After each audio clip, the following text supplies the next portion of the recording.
Indonesian art of shadow puppetry. According to the age-old tradition, wayang kulit is performed by a single traveling master puppeteer called a dalang. Dalang is a stranger to the strict social hierarchies of the sedentary life. He knows neither heart nor guild, and from his privileged perch, he brings his audience face to face with the truth.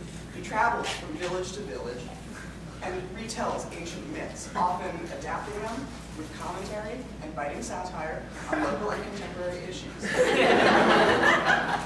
Even the king was not immune from his singing sword of truth. Now, allow me to present to you my modern myth, which I call Puppets Are Great.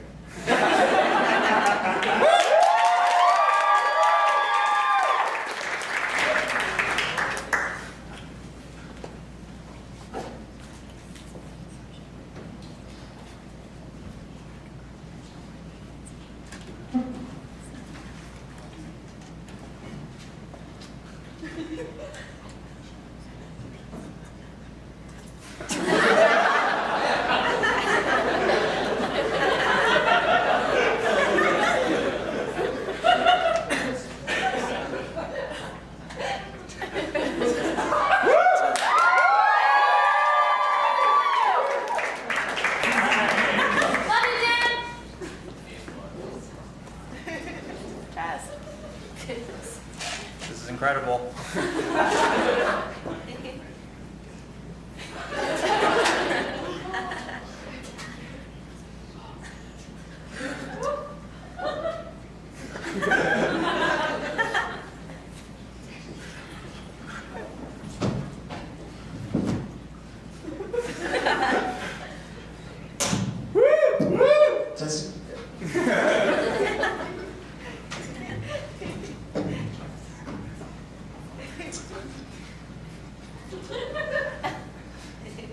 This is the story of a marvelous princess, Princess Borneo.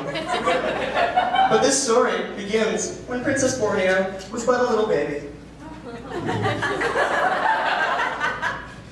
Princess Borneo lived in a distant kingdom. Hold on.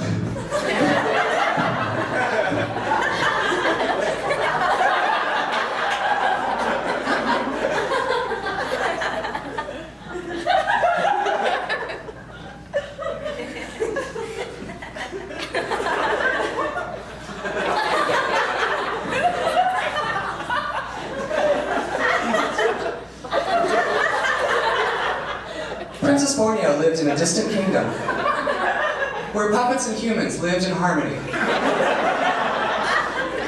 Puppets served many purposes.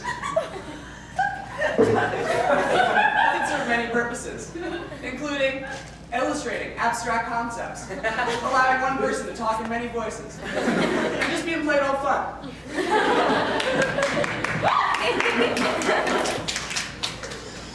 The kingdom was ruled by Princess Borneo's distant father, King Sumatra.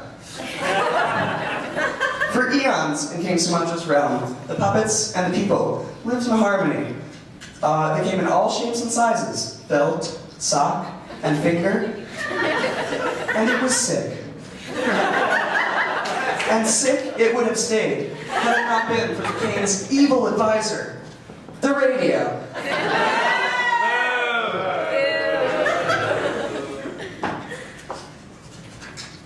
Oh, wise radio.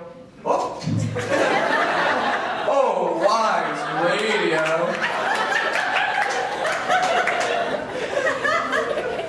Oh, wise radio, you surely are the sickest form of entertainment.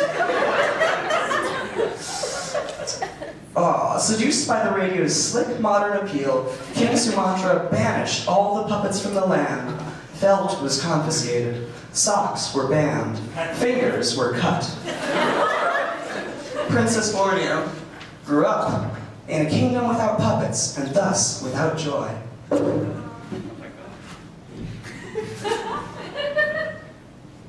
Backwards.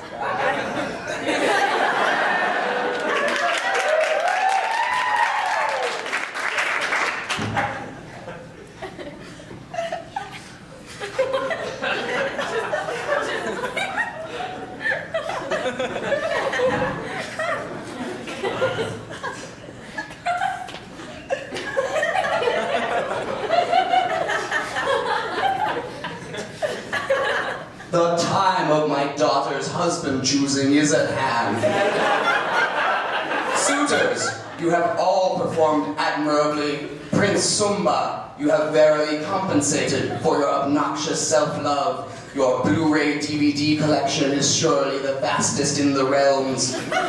General Padang, for all your most passive aggression, your Blu-ray DVD player certainly blows away all the other known Blu-ray DVD players in terms of both sound and video quality. And of course, Sage Buru, though you make everyone uncomfortable when you talk so openly about money. Like, yeah, the castle cost a lot. Like, you probably couldn't afford it on your salary. Like, you definitely couldn't. I know, I pay your salary. I pay everyone's salary. I'm not going to talk to you about what it costs to decorate the mirror hall. Just assume it's more than you could pay. Like, I know it's a lot, but your Blu-ray configured surround sound system sounds so good, I literally cannot imagine scaling down again. Princess Borneo. My darling daughter, you may now choose your husband from among the 3 worthy suitors. Oh, I choose Mr. Shortbread! Oh, a puppet? How did you get a puppet? I made him. I befriended the keepers of the felt and the guardians of the googly eyes, and I made him myself. Isn't he beautiful?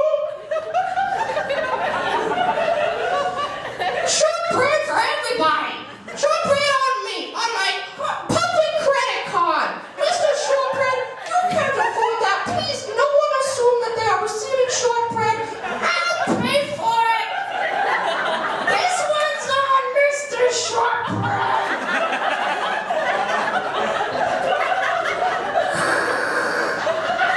And the weather today is going to be balmy 75, and that always is. We're going to play for you our favorite waking up song. Only just begun. Gods, destroy him! Destroy all the leftover felt! Smash the googly eyes! Send the rest of these puppets to hell where they belong!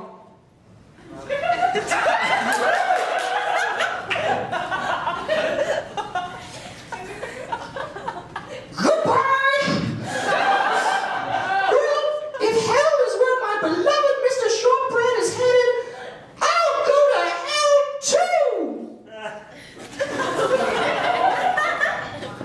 You guys want to watch a movie or something? I just got an old copy of No Country for Old Men. Ugh, it's HD DVD. Oh, come on!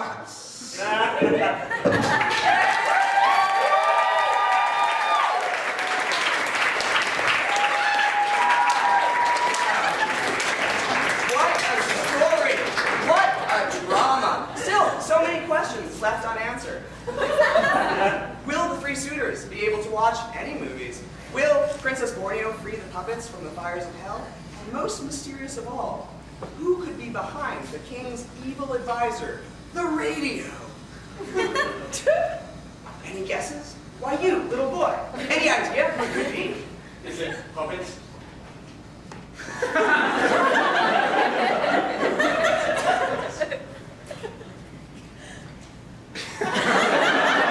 Now, for a brief intermission from our story with Princess Borneo.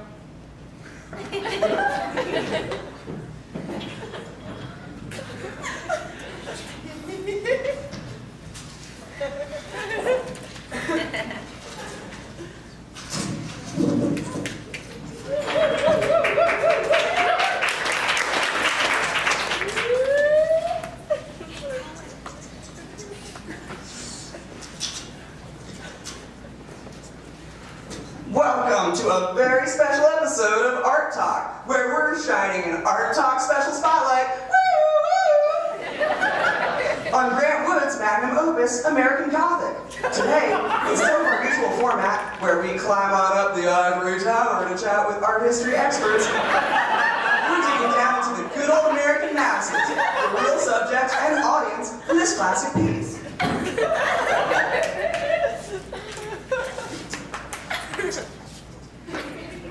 Excuse me, sir. Sir, can you tell us a little bit about your feelings on Grant Wood's classic painting, American Gothic?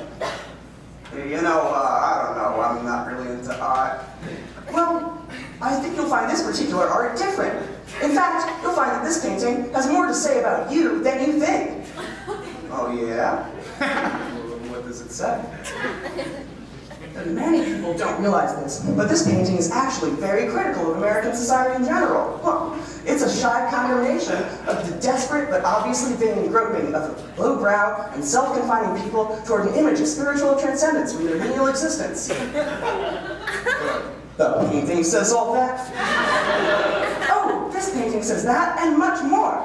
Well, what else does it say? The painting essentially condemns the static, scared, pathetic people whose own repression and absurd delusions of grandeur turn their sad provincial corner of the world into a redneck aping of superior cultures, a white trash ersatz enlightenment whose women are little more than domestic animals and whose men are lower beasts still for all their inwardly directed hate and fear, probably all motivated by repressed incestuous urges.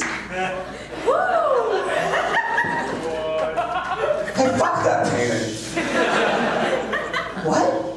That painting just called me a whole mess of names. Well, I don't know if you just said so. Well, yes, but it's not. Well, I don't know how you settle words in the I-40 tower, but where I come from, we don't stand for being insulted. I think if you just calm down, you'll find a reasoned and intuitive argument behind this critique. That painting's so smart, why doesn't it say it to my face? Hey, everybody, you heard what this painting's been saying about us? Yeah, we just overhauled it. Fuck that painting! Fuck that painting! Fuck that painting! Fuck that painting! Fuck that painting!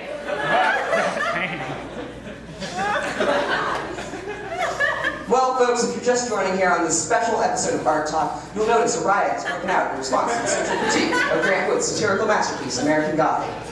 The painting says that my son's professional ambition is a redirection of his subconscious sexual desire for his mother. He's just a boy!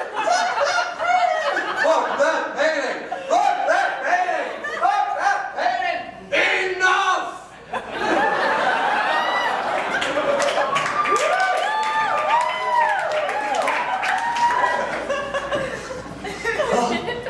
I see now that the soil here is too dry for my social critique to take root. I will take my leave of you, my many ungrateful loves.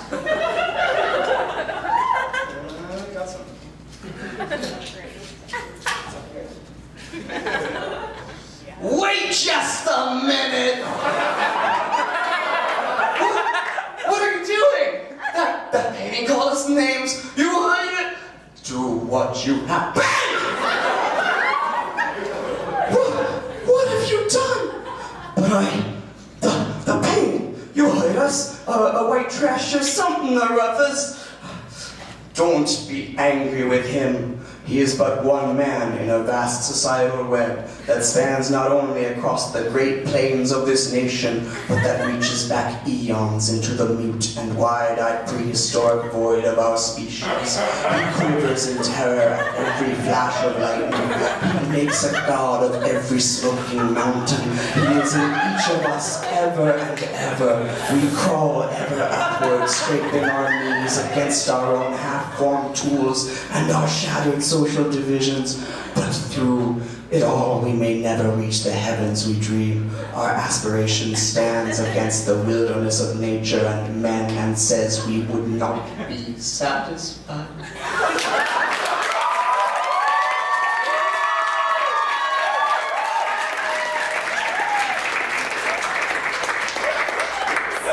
Art has a lot to say.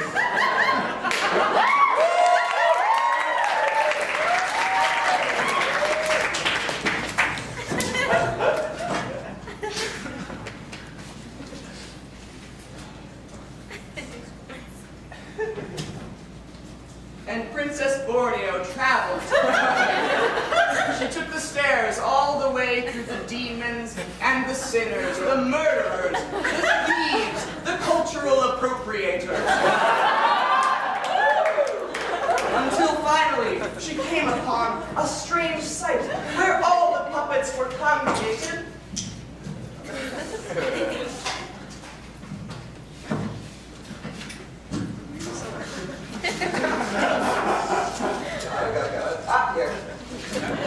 Come in.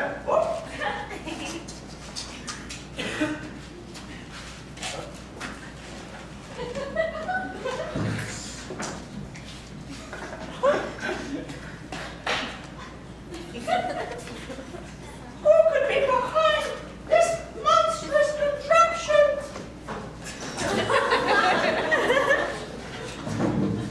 And if you're taking that 40, you're gonna have to take a different way, let me tell ya.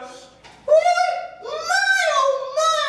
It's the self-hating puppets of law! Self-hating puppets? Why would you do this to your puppet brethren? Well, I just couldn't take it anymore. No one needs puppets in this fast-moving world of radio waves. All the children put us down so they can listen to Howdy Doody on the tube. I just wanted all the puppets to be as miserable as I. But self-hating puppets, don't you know? The puppet is a child's best friend. Why, the puppet will never abandon you. The puppet can be everything you want. Wise and strong and smart. Why, I think if you let the puppets go, you'll find that everyone will enjoy them again. And if you let the puppets go, everyone gets shortbread. On me, Mr. Shortbread. Mr. Shortbread, you can't afford that shortbread. I can on my puppet card. Who says who wants shortbread? Why, I think you just might be right, Mr. Shortbread. Okay, I'll take it. And the puppets did return. The puppets they found were useful for all sorts of things. They could teach children about numbers and letters. They could be used to liven up live theater and film as convincing characters. And of course, they could be used for comedy. I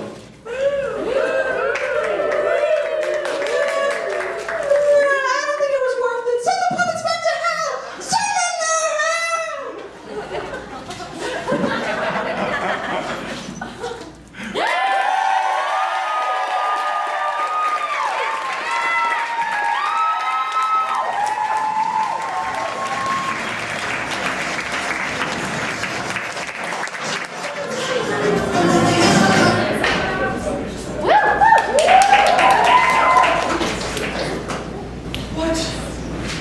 is comedy?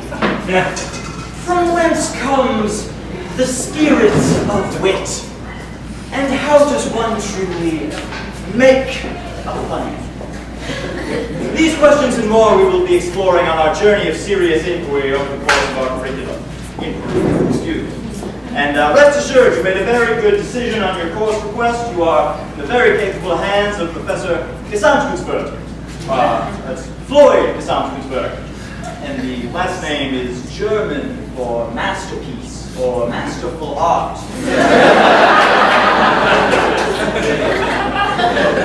Now, we are here to do very serious work. I have a bachelor's degree in gags. I have a master's degree in whimsy. I have a PhD in double takes. I have a badge from the Boy Scouts of America in pranking. I even picked up a BS in Monty Python during my time at Oxford.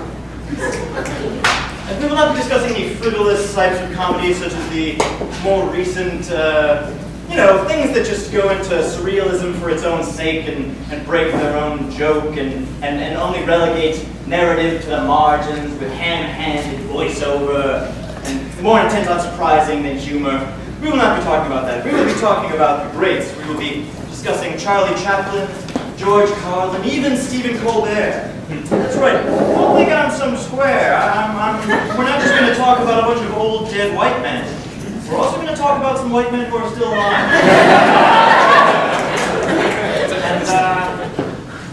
And, I think that means it's about time for our first clip. TA, whose name I don't know, if you could. What I was saying is that we need to establish some ground rules. Well, sure. Whatever you say, Maxie. First thing, lose the wig. but I need to look hip and groovy for college. You're scaring people. I know you're worried it might be hard to get into the swing of things here. Well, might be. I figure 2 goofs are better than 1. 2 goofs, all right. Haunting. An extremely goofy movie, a sound convert by a man named Douglas McCarthy.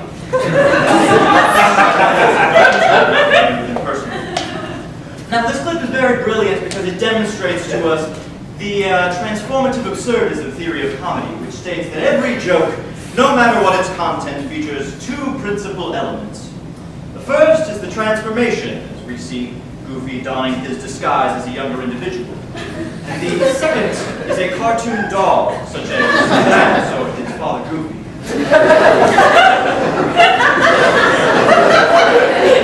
And while we call it the cartoon dog, it is much more universal than first appears.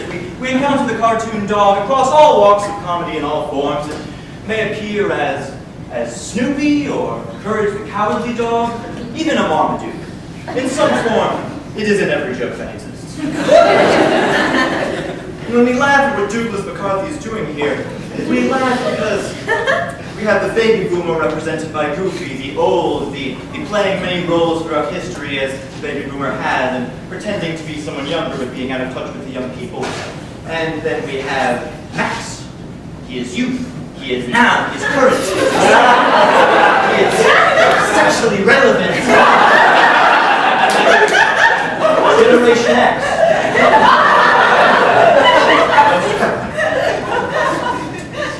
And that's about it. TA who I've never had a one-on-one conversation with in person, maybe consult on Ackerman for a new theory of comedy. First, this is near. Right here, near.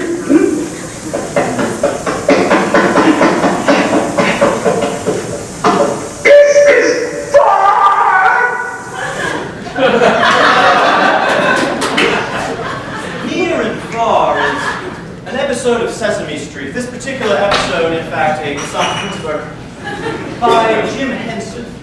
Now, what Henson here is doing is he is demonstrating very clearly the evolutionary tribalism theory of comedy, which states that Homo sapiens evolved the ability to do funnies in order to be accepted by a peer group.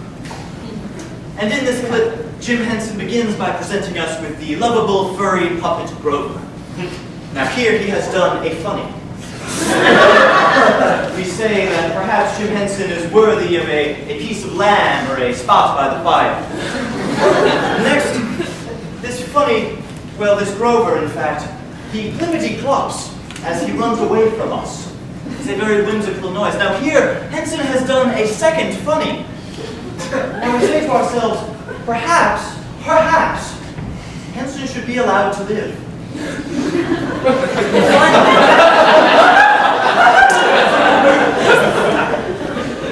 Our furry friend Grover wails and cries to us from far away. He's moaning with bodily exertion. And this is a third funny that Henson has done. He has now done in sequence 3 funnies. And we say that most likely he shall be allowed to live and to gain succor and food in the winter. Now what we learn from this is the elusive truth that every joke, any joke that can possibly be conceived of, must contain 1 or more times in which someone does a funny. Now, TA, who I'm still not entirely sure which one you are because I've seen a couple at different times and I just always say hi. I think I have a third clip. Wonderful. That President Peters is terrific. Now, I reserve judgment. He'll win. So the pig tells me what to say. I love her. It's the mouse you gotta hate. I hate her.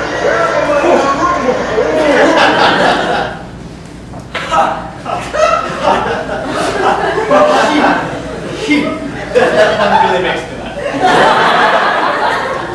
Now, this is another project by Jim Henson.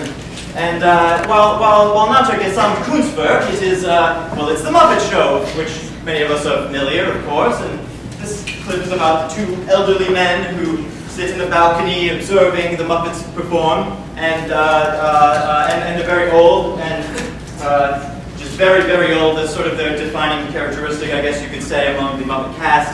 And then at the end, this piggy enters. This piggy, in fact, a face of the cartoon Piggy, a similar element. Anyways, she tells them that they should like or not like the performer. She tells them that they should like the performer, so she's dictating to them what they should think. If you didn't catch that, and you know what's weird about this joke is of course that these two older gentlemen are, they're the critics. They know much more than her, of course, due to their age, well, she is very young, of course, and hip and intelligent, and they know that, and she's a performer, so they respect her talent. I'm sure she's very talented, and she knows everything. All right, she knows what comedy is. Fine, there, I said it. Is that what you want? Sorry.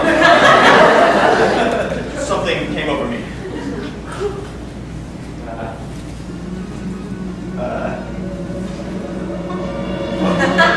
Now that sounds like a musical element. That's not using a musical element to instill an emotional aspect to a theme is not very good construction at all, and that's breaking the fourth wall because that's considering the entire thing as an artistic construction. So that's not very good at all either. And it's a song about someone being really old, so it's just I've been old since I was 18. All right, so that's a voiceover of my thoughts. So that's very clearly handwritten. That's not good at all. I hide from everything by turning it into theater. Okay.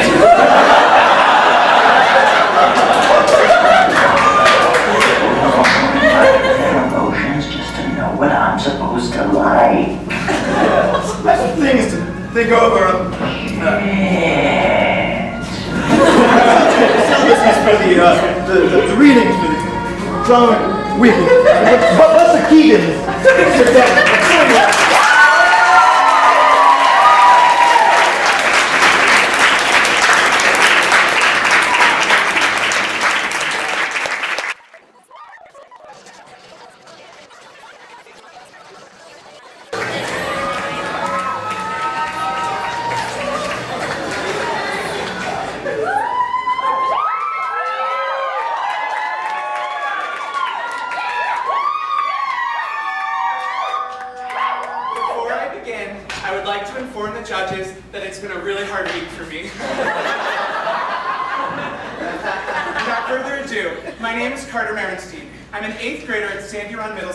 This is my second time performing at the Pennsylvania Junior Academy of Sciences Science Fair, and my first time ever performing in the Behavioral Sciences Division.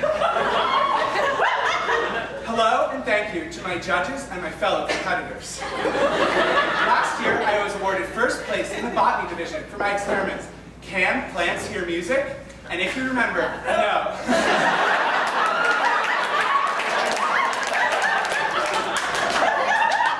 I would like to thank a man without whom I would not be standing here today. My friend, my confidant, my mentor, my silly Billy, my science teacher, Mr. Higgins. Mr. Higgins, without your steadfast support and compassion, I would truly have crashed and burned. You are a friend to be admired, a teacher to be honored, and a friend to be treasured. Without further ado, I would like to present this year's science experiment by Carter Merenstein. Is my friend John here?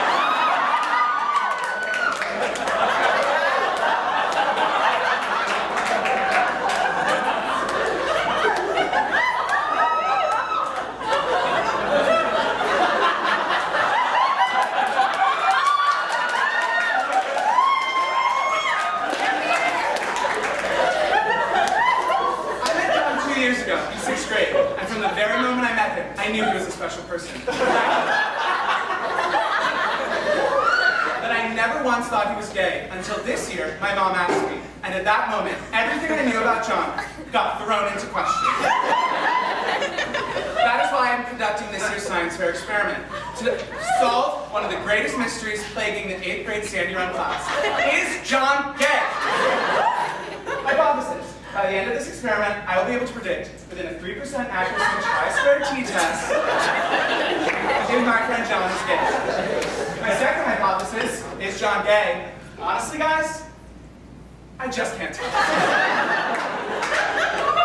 Every time I think I have the answer, a new piece of evidence presents itself and leaves me questioning. Stop!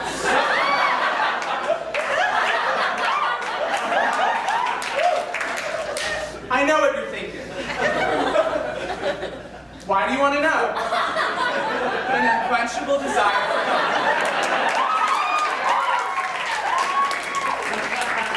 I'm a scientist. I leave no question unanswered, no rock unturned, no sail unfurled.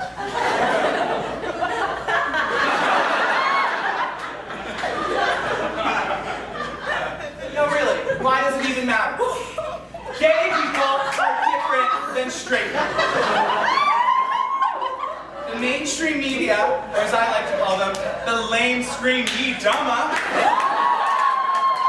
would have you believe that there is no difference between straight men and homosexual men besides the desire to have sex with other men.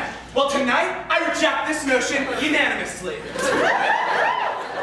There must be something.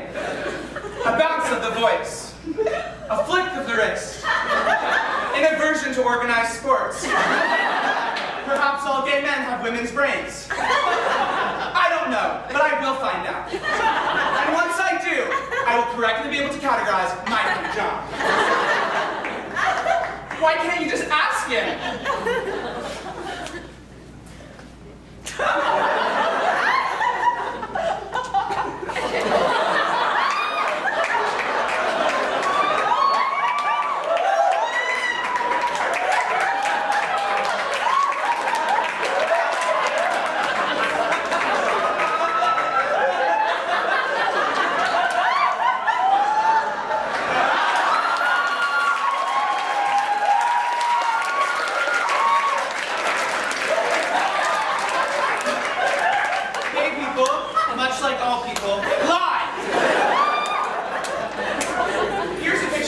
John, the literal gayest person in existence, and his wife that he married. I believe this picture speaks 1,000 words, the first 4 of which are, gay people lie. Yes.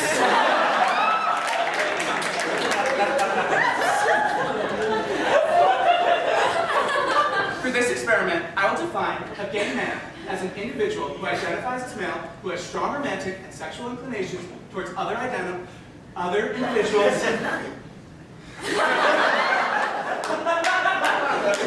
this experiment, as a person who identifies as male with a strong romantic and sexual inclination towards other individuals that identify as males. I am not interested in how liberal, alternative, cool, passionate, different, or weird John is. A liberal, alternative, cool, passionate, different, weird person who prefers the romantic partnership of the opposite gender is not gay!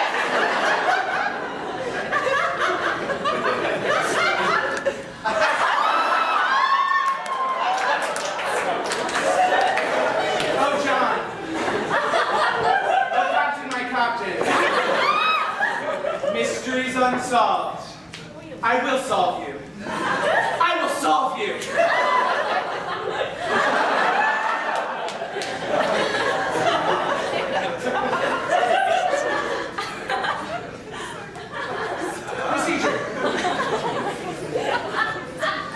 A complete and full character investigation.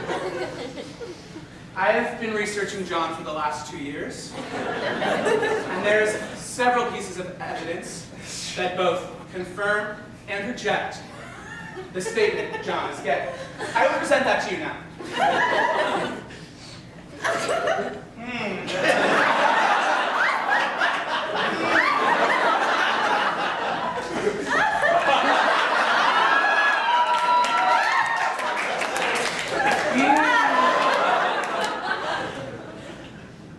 Wow.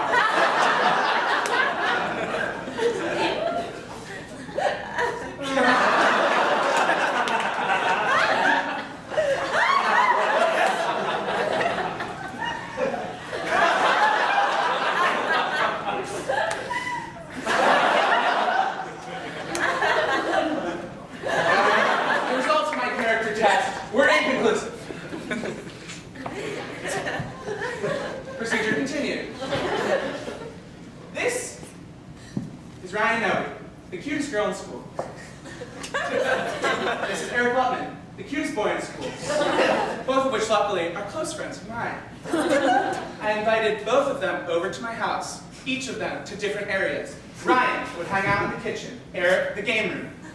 I invited John over and told him, without a doubt, these people will kiss you. You just have to go to whichever one you kiss. Literally, judges, I will now do an imitation of John when I presented him with the rules of the experiment. What? What are you doing? This is weird. I don't want to kiss either of them. I'm going home. In conclusion.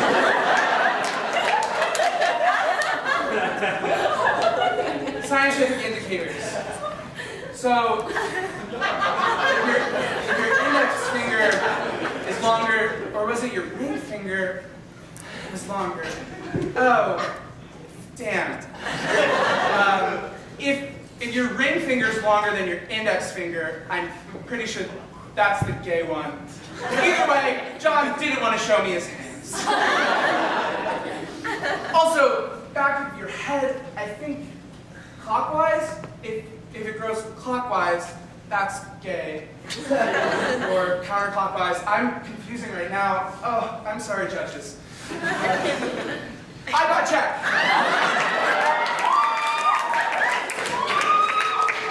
John had one song by Britney Spears on his iPod, but it was toxic. He's safe. John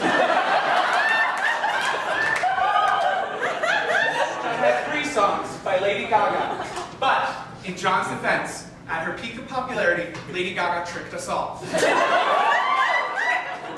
had 5 songs by the artist Rihanna, but Rihanna's music transcends sexuality and gender. John had 1 song by Lana Del Rey, and frankly, this is the most conclusive piece of evidence against homosexuality yet. Conclusion. Despite weeks of vigorous investigation, I was not able to determine if my friend John was gay. I'm not gay, Carter! Will you just stop running your stupid experiments on me? I'm not gay! John! First of all, congrats on ruining my science fair experiment! Second of all, jury's still out, John!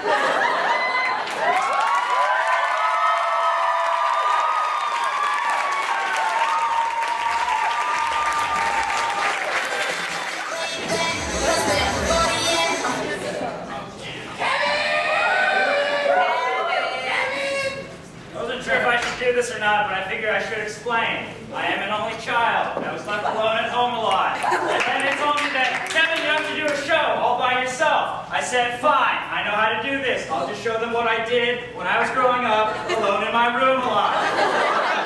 So, please enjoy. Let's do lights down, lights up again.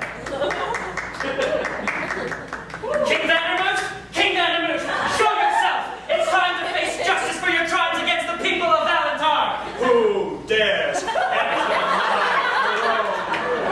It is I, Belcour the Young, son of a murdered father, husband to a murdered wife, cousin to an unfairly taxed cousin, and brother-in-law to sister-in-law, who is very unsatisfied with the current state of local government. You think you are the first to try to kill me, Belcour? Or the 100th? Come at me, Belcour. I will send you to your grave before it is time for tea. Not so fast, Vandermoot. First you will hear of your crimes. I was born a lowly dairy farmer. We lived in peace in the countryside until your wars of conquest in the east took on flee. Your men slaughtered by heaven. They were but lowly dairy farmers, King Patton, and your men slaughtered them when they would not provide them with lodging. I alone was spared to spread your message of wrath and hatred, and I brought that message here, King Patton. It's my message. It's a message of vengeance. I am sorry for what has happened to your family, and of that, I know I can do. I'm not finished yet! Your progressive tax rates are strangling small business in the land of my cousin Frida's candle-making business is disincentivized from making a greater profit year after year. Once she makes 400 rupees a year, she gets bumped into a higher tax bracket, and her real income after taxes is less than if she made just 300. That doesn't make any sense. You're crippling the everyday worker, the backbone of Valentar. This country was formed on the ideas of entrepreneurship and innovation. Well, I never really thought about that. I always considered that if funds flowed towards the central government, then they would... I'm not finished yet! The flag of Valentar is absolute poop. Blue and purple, they're right next to each other on the color wheel. That's just bad color design. Son of a bitch, my grandmother designed that flag. How about you?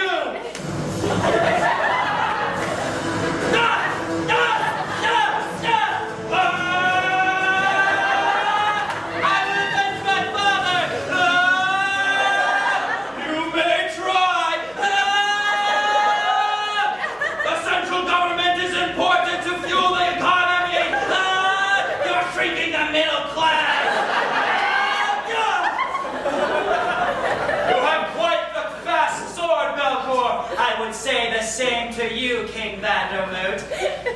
King Vandermoot, your tea is ready.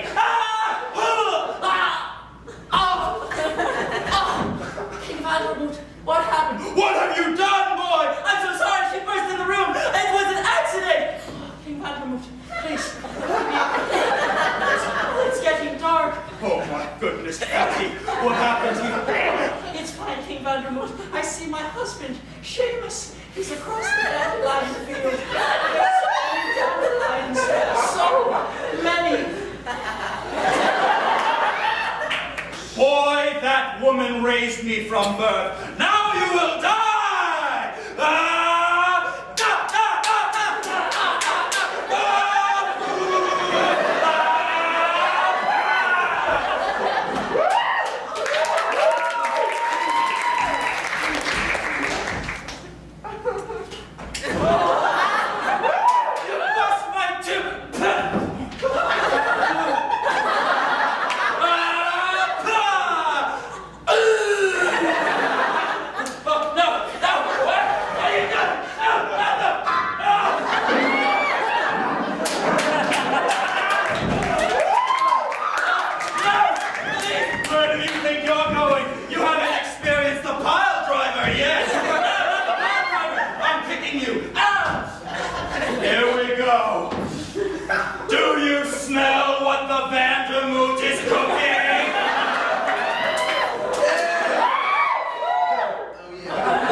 It's just like we've been friends for years, man. I mean, I've only shot on your dog's face 3 times. Okay, yes, now 4, now 4, now 4. I'm sorry for putting it that way, but don't all the good memories we have between the times I've shot on your dog's face continue? Come on, you're treating me like some kind of animal here, man. You're just like totally disregarding me. All right, no, you know what, Shang? No, I hear you perfectly clearly. I'll leave you alone in the future. I'll stay away so you're not harmed by my demons. It just hurts, Jeff. You know, it hurts, honestly, to see you treat me this way, as if I have no right to shit on your dog's face, all right? I mean, well, come on, no, obviously I'm not going to shit in the sidewalk. I'm a taxpayer, Jeff. I was trying to be a martyr. I was helping my community.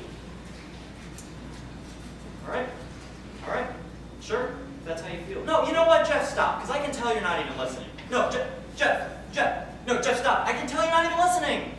Stop talking and listen. Yeah, I know I've been doing most of the talking, Jeff. That's not the point. I guess my point is, Jeff, that if that's how you see me, do you think I'm just some guy who just walks around just waiting for a dog's face to shit on? Like I'm the bad guy, right, Jeff? I'm the jerk. I'm the asshole. Just because I shot on a few animals, few domesticated creatures, boo me. Rather than someone who's not being a supportive friend. Which I think is the bigger crime, Jeff, in case I didn't imply that sharply enough. And I thought I did a pretty good job of apologizing, man. I was trying to give you the apology you deserve. But you know what, Jeff? That's how you see me. If I'm the big bad guy, I'm kind of getting a burgeoning in my bowels, Jeff. Oh, yeah. Oh, I'm not going to go over to the bathroom over there. I don't think my anxiety can handle that, Jeff.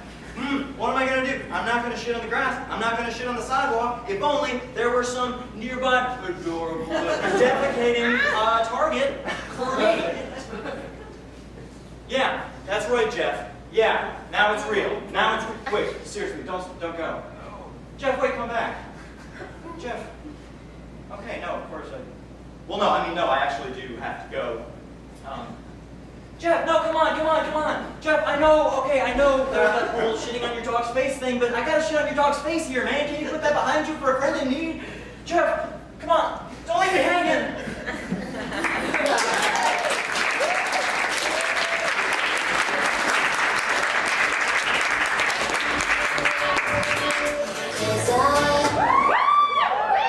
I just want to let the judges know before I start, it's been a really tough week for me.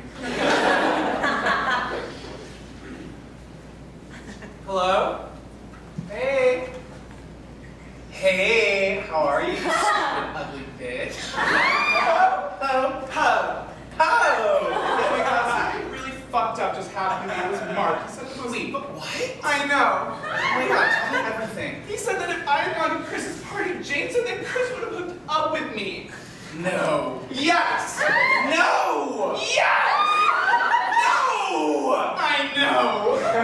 Honestly, I can't even believe this, because first of all, Chris told me that Mark told him that he wasn't even at Jane's. And second of all, Mark told me that he saw you there. So why would he lie if he wasn't even there? I don't know. Like, honestly, I'm just wrecked right now. Like, I can't even do anything. Like, I can't even eat or, like, get out of bed. Like, I just can't do anything. Stop. What? Alyssa, stop. What, Rachel? I know what you're doing. What am I doing?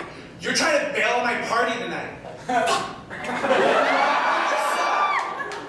What? I'm not trying to bail. I just... Alyssa, I've been planning this fucking party for 2 fucking weeks and now we're gonna jail. Who's gonna bring the fucking cupcakes, Alyssa? You can just buy cupcakes, Rachel! No, I can't just buy cupcakes. I have to cut out the snowflakes. Honestly, like, I just called you, like, for a sympathetic ear, and I'm not doing anything, and you're just being really mean to me right now. No, you're doing it right now. What? You're trying to pick a fight so that you don't have to come to this fucking party. Well, guess what, Alyssa? If you don't come to this party, we're not friends anymore. I don't even get why it's so important that I be at this party. There's gonna be like 1 billion people there, and they're all gonna be drunk, and no one's gonna even care that I'm not there, Rachel. Because if you don't go, Mark will talk to me, Alyssa. You're obsessed with Mark. You're putting our friendship below Mark right now. Mark could literally be the one, and I thought that you would understand that. As someone who was hung up on Chris all year last year, that you would fucking understand why I needed you right now. So you're just gonna be with Mark at this whole party, and there'll be no one there for me to talk to. Chris will be there. Chris won't talk to me. Chris will talk to you.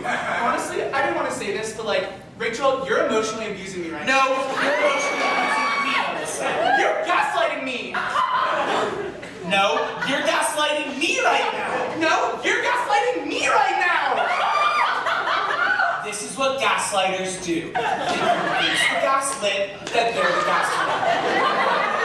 I will not be gaslit again. Honestly, like, this is just fucked up because this is what friends do. They bail on each other, and I don't know why you're pretending like you never bailed on me. Like, that's what friends do. We bail. Like, we're bailers, okay, Rachel? No, that's actually not true. Because when you needed me to bring your shoes to that mock trial competition, I didn't need to hold you there, Melissa, because that's what friends do. They support each other. And now you're just gonna bail. Classic! First of all, don't say classic. You know I hate that. Second of all, a regional mock trial competition is a little different than a stupid winter-themed party, Rachel. Rachel! Yeah, whatever. Oh. Honestly, like, this just sucks. No, I honestly didn't want to cry right now. It's so long, like 20 minutes. And the fact that you're not going to be there is literally devastating my world. I don't want to hear it, Alyssa. This is what you do. When things are fine, you're fine. But when things get tough at all, you fucking fail. This is classic. Don't say classic. You know what? Honestly, I just Stop. Why don't you stop? No, you stop.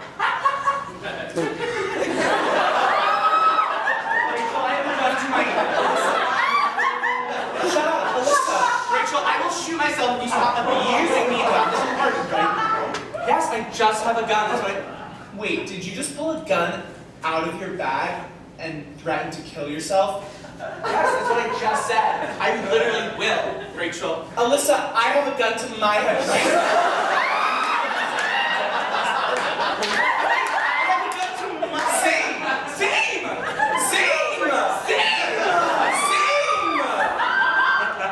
This is why we're This is our best friend.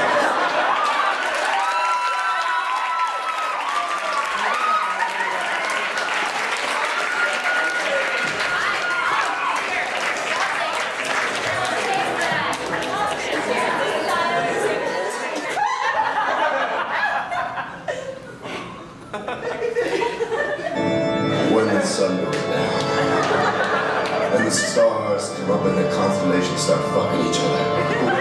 Oh, put in the dip. Oh, twink. That's when the carnal congregation of seers makes their way down to the putrid boat of the devout daddy. You're stumbling down a spiral staircase into the dead bedroom of Mary and Joseph. You're paying for the top money for the best hooker in the whorehouse of the Holy Ghost. You found yourself in Rocky's late night chapel.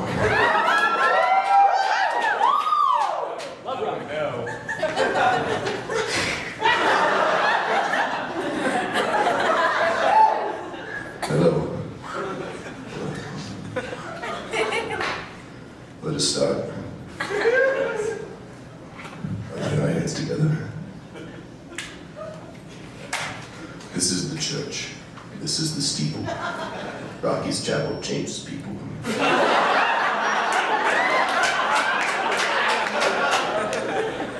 know you probably have a lot of questions. I have a lot of answers. Get used to that. I'll be asking, Rocky, and that's how you sound. Is that how you sound? She said, oh, that's how I sound. Oh, Rocky, I'm so confused and I'm so scared and I'm so sad. I don't even know why I'm here. How did I get here? How are any of us here? How are you here? Where are you from? Shut the fuck up. You're embarrassing yourself. I'll tell you about myself. A little origin story. People ask me about who I am. I respond with an allegory. I say, you know, when you're popping a bag of popping corn, and some of the kernels don't turn into these white virginal puffs of salty sweet goodness. They become these little black fragments of hatred, and charred ego, and stunted ideas. Do you know that? Well, I killed a nun. I drowned her. And since I'm not a Kennedy, God has punished me to 1,000 years of this sexy, sexy body. Making everyone's wishes come true. You want to get baptized today? Too late, already did it. Would you like a mitzvah, sir? Shalom, you got it. You, do you want to die tonight? Well, the funeral's arranged.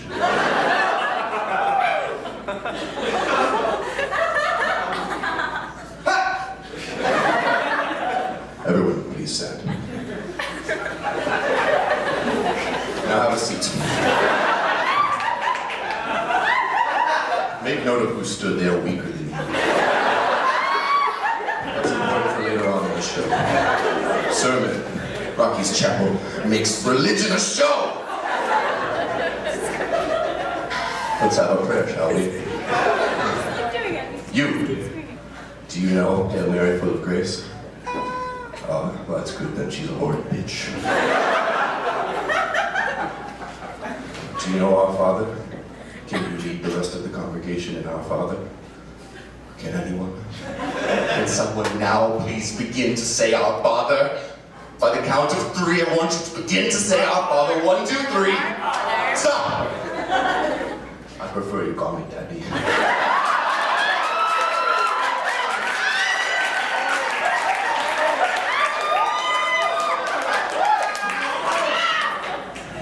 Please begin.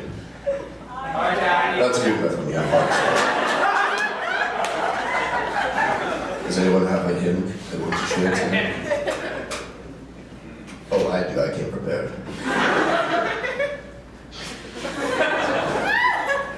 Don't you know she'll go around with don't you know she'll go around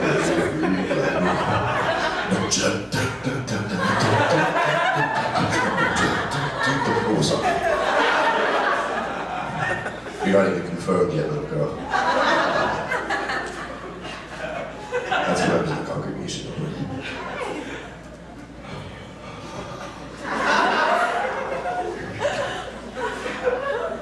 I believe it's time for a reading.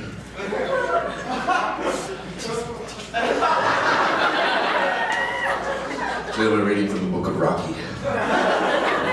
Chapter 6, verse 66. Entitled, Shit I Wrote Down After I Smoked the Shit I Found in My Pockets. It was a whole mess of stuff. These are really good. Only amor se quat. Many Latin scholars know what that means. Death makes everything equal. Nocte inter nociem contiderende sumus. Do you know what that means? It means we are all going to die tonight. What do you mind?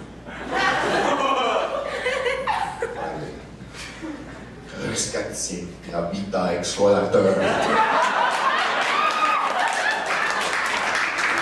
You know what that means? No. That's because it's fucking meaningless.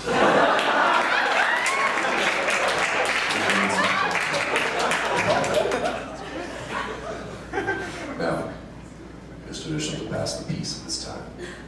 I think that's just okay. So we'll do a passing of the peace. Peace be with you.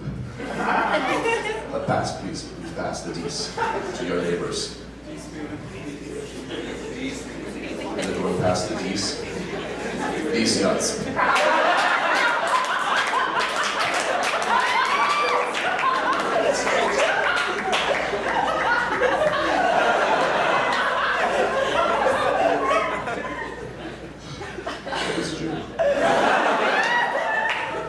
Jokes?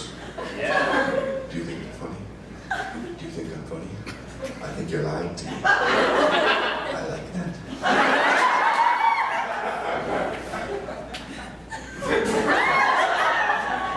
See you after.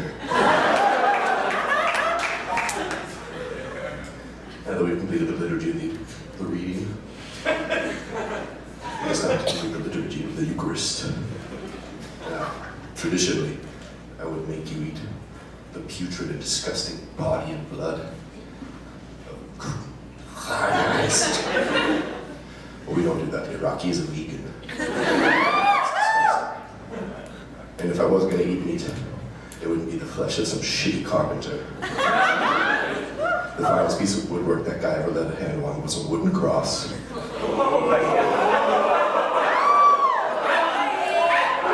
you think after 40 days with the thing he'd know what a miter joint is? Fucking amateur. I think you're my favorite. I don't think you're leaving Army's Chapel tonight. Now, instead of body and blood, here in Rocky's Chapel we do it differently. We do LaCroix. We bring the weapons. This shit is really, this is my blood.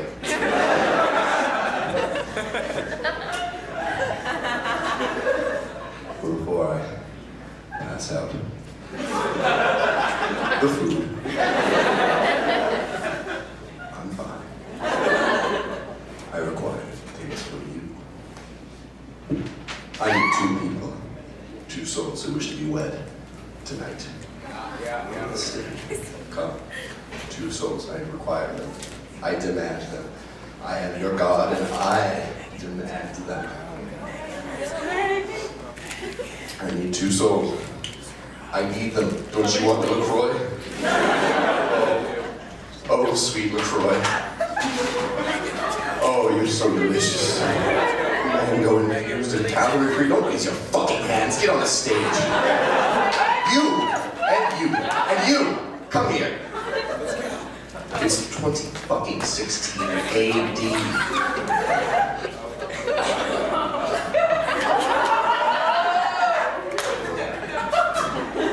You deceived me.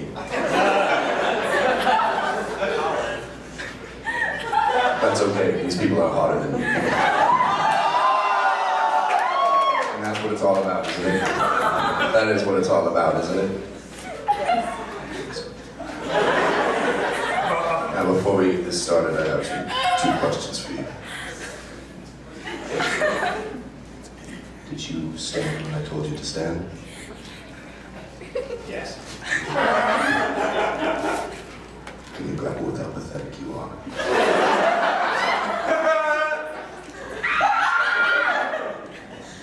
Did you believe all that shit about me being a vegan? No. That was fucking bullshit. Last question I have is, was your decision to wed me this evening a group decision, or was it something you made each individually? Individually. Brilliant. Although we'll be thinking in group mind very soon. With that, you may kiss your bride if you so wish. I so wish.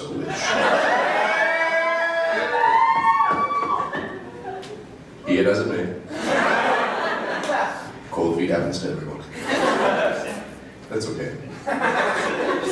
How thoughtful. Well, with that, may we pass out.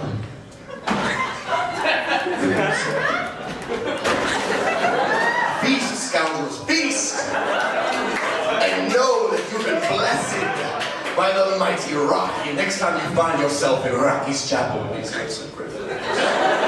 Remember one thing. Wear shoes that can get wet. Church dismissed.